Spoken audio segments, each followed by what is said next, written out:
Hello বন্ধুরা, কেমন আছো সকলে? আশা করছি যে যেখান থেকে আমাকে দেখছো সকলে ভালো আছো, সুস্থ আছো। তো আজকে চলে এসেছি আরও একটা নতুন ভিডিও নিয়ে। তো আজকের ভিডিওতে আমি তোমাদের সঙ্গে শেয়ার করব যে ক্রিসমাসের দিনটা আমরা এবছর কিভাবে কাটালাম। তো প্রতি বছরের মতো এবারেও আমাদের বন্ধুরা বেশ কয়েকটা পটলাক পার্টির আয়োজন করেছিল এই ক্রিসমাসের জন্য, বাট আমরা কিন্তু এবারে কোনোটাই অ্যাটেন্ড করিনি, কারণ আমরা প্রথম থেকেই ভেবে রেখেছিলাম এবারের ক্রিসমাসটা আমরা পুরোপুরি বাড়িতে কাটাবো আমাদের অস্মিতের সাথে। তাই সকালবেলা উঠে তাড়াতাড়ি করে আমি স্নান টান সেরে নিয়েছি, কারণ এরপর সারাটা দিনই আমার ওকে নিয়েই কেটে যায়। তো যেহেতু আজকে ক্রিসমাস ডে, তো সেই জন্য আজকে বাড়িতে রান্নাবান্না বন্ধ। রাত সকালবেলা উঠেই বলে দিয়েছিল যে আজকে বাইরে থেকে খাবার অর্ডার করা হবে। তো এখন হয় কি, আমরা বাইরে থেকে খাবার পিক আপ করে নিয়ে চলে আসি। বাইরে তো কোনো রেস্টুরেন্টে গিয়ে বসে খাওয়াটা আর এখন সম্ভব হয় না। তো আজকে আমরা এটা পান্ডা এক্সপ্রেস বলে এখানে একটা রেস্টুরেন্ট আছে, তো সেখান থেকেই খাবার অর্ডার করেছি। আমার যে সকল বন্ধুরা ইউএস থেকে আমাকে দেখছো তারা হয়তো অনেকেই এই পান্ডা এক্সপ্রেসের খাবারগুলোকে পছন্দ করে থাকো। অ্যাকচুয়ালি এই পান্ডা এক্সপ্রেসের প্রতিটা মেনুই কিন্তু ভীষণই ইয়ামি অ্যান্ড টেস্টি হয়। তো আর যারা এখনও পর্যন্ত এই রেস্টুরেন্টের খাবারগুলোকে ট্রাই করোনি তাদেরকে বলতে পারি তোমরা অবশ্যই কিন্তু একবার ট্রাই করে দেখতে পারো। এটাই হলো অ্যাকচুয়ালি একটা চাইনিজ রেস্টুরেন্ট, আর এটা ইউএসের কিন্তু বিভিন্ন লোকেশানেই রয়েছে। তো যাই হোক, তোমরা দেখতেই পাচ্ছ এটাই হচ্ছে আজকে আমাদের দুপুরের লাঞ্চের মেনু। তো লাঞ্চ সেরে নিয়ে এখন আমি আমার ফেসে একটু ফেস প্যাক অ্যাপ্লাই করে নিচ্ছি। আর আজকে যেহেতু রাজ বাড়িতে আছে, তো অস্মিত সেই জন্য এখন ওর কাছেই রয়েছে। আসলে ও এখন এতটাই ছোট যে ওর পিছনেই সারাটা দিন আমার সময়টা চলে যায়। আমি খুব একটা নিজের জন্য টাইম বার করতে পারি না। তবে হ্যাঁ, রাজ যেদিন বাড়িতে থাকে সেদিন অনেকটা সময় ও অস্মিতকে সামলে নেয়, তখন আমি একটু টাইম।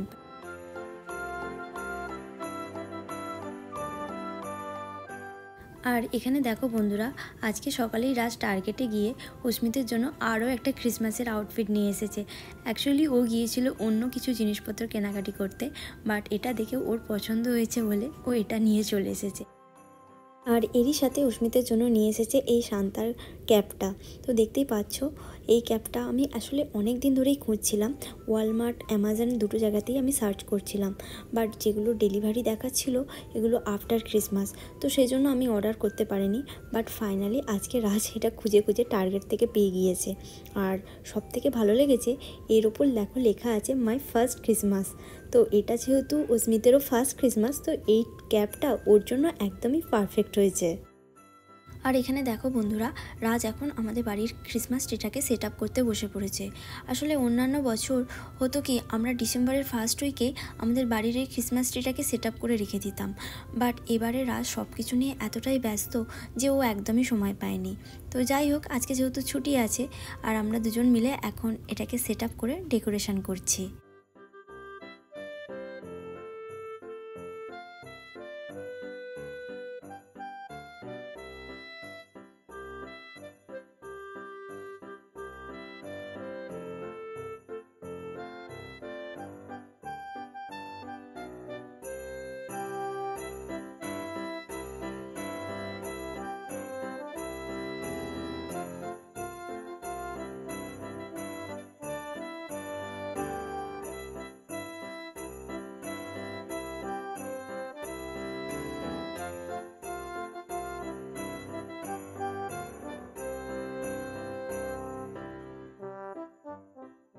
সো আমাদের ক্রিসমাস ট্রিটা ডেকোরেশন করা হয়ে গেল।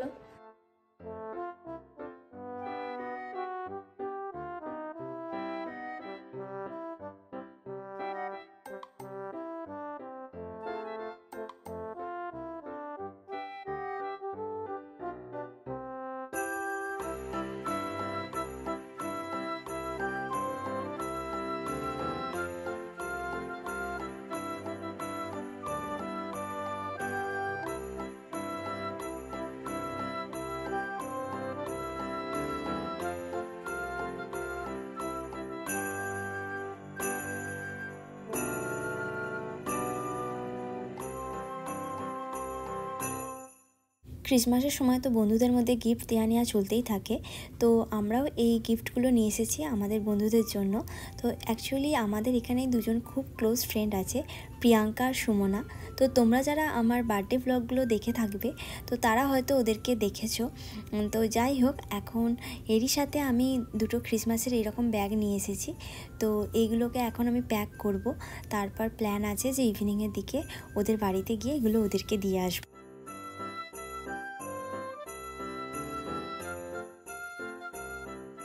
তো ক্রিসমাসের জন্য এখন আমরা আমাদের ব্যালকনিটাকেও একটু লাইট দিয়ে ডেকোরেশন করছি। তো কমিউনিটির ভেতর অনেকেই কিন্তু এইরকমভাবে লাইট দিয়ে ক্রিসমাসের সময় তাদের ব্যালকনিগুলোকে ডেকোরেশন করে। প্রতি বছর আমরাও করে থাকি, তো এবছর আর বাদ যায় কেন। তো সেই জন্য দেখো বেশ সুন্দর দেখতেও লাগছে। তো এখন যেহেতু অস্মিত ঘুমিয়ে পড়েছে, তো সেই ফাঁকে আমি আর রাজ এই কুকিজগুলো নিয়ে টিভি দেখতে বসে পড়েছি।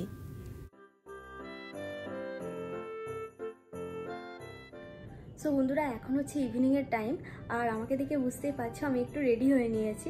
তবে আমাদের কিন্তু বাইরে যাওয়ার কোনো রকম প্ল্যান নেই, কারণ বাইরে তো প্রচণ্ড ঠান্ডা। আর প্রতি বছর হতো কি, আমরা এই ক্রিসমাসের দিন ইভিনিংয়ের দিকে করতাম কি, এখানে যে সমস্ত ক্রিসমাস উপলক্ষে যে লাইটিং শোগুলো হয় কোথাও না কোথাও দেখতে চলে যেতাম। বাট অস্মিত এখন এতটাই ছোট, ওকে নিয়ে আর কোথায় লাইটিং শো দেখতে যাবো ওই ঠান্ডার মধ্যে। তো সেজন্য আমরা ভেবেইছি যে এই ক্রিসমাসটা আমরা বাড়িতেই কাটাবো। আর এবারের ক্রিসমাসটা যেহেতু ডোডোর প্রথম ক্রিসমাস, তো সেজন্য তোমাদের তো বলাই হয়নি, অ্যাকচুয়ালি অস্মিতের নিকনেম হচ্ছে ডোডো। ওকে আদর করে আমরা ডোডো বলেই ডাকি। আর ওর এই ডোডো নামটা দিয়েছে রাজেরই কাকিমা। তো ওই কাকিমাই বলেছিলেন যে অস্মিতের ডাক নামটা তোমরা ডোডো রাখো, আর আমাদেরও খুব পছন্দ হয়েছিল।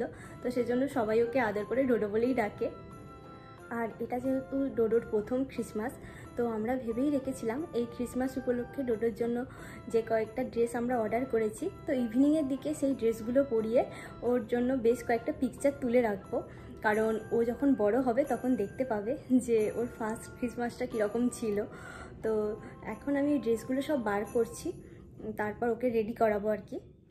তো অস্মিতের জন্য ক্রিসমাস উপলক্ষে যে 3টে আউটফিট আনা হয়েছে, তো সেগুলোকে এখন আমি বার করে রেডি করে রাখলাম।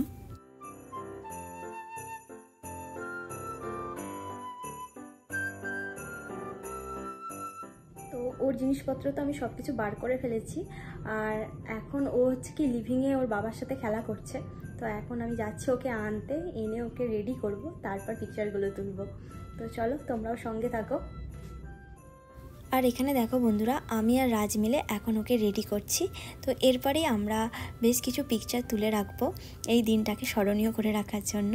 তো যাই হোক, আর সেই পিকচারগুলো নেক্সট ব্লগে তোমাদের সকলের সঙ্গে শেয়ার করব। তো আজকের ব্লগটা তাহলে এখানেই শেষ করছি। তো খুব তাড়াতাড়ি দেখা হচ্ছে তোমাদের সঙ্গে পরবর্তী ব্লগে। তো তোমাদের সকলকে আরও একবার জানাই মেরি ক্রিসমাস।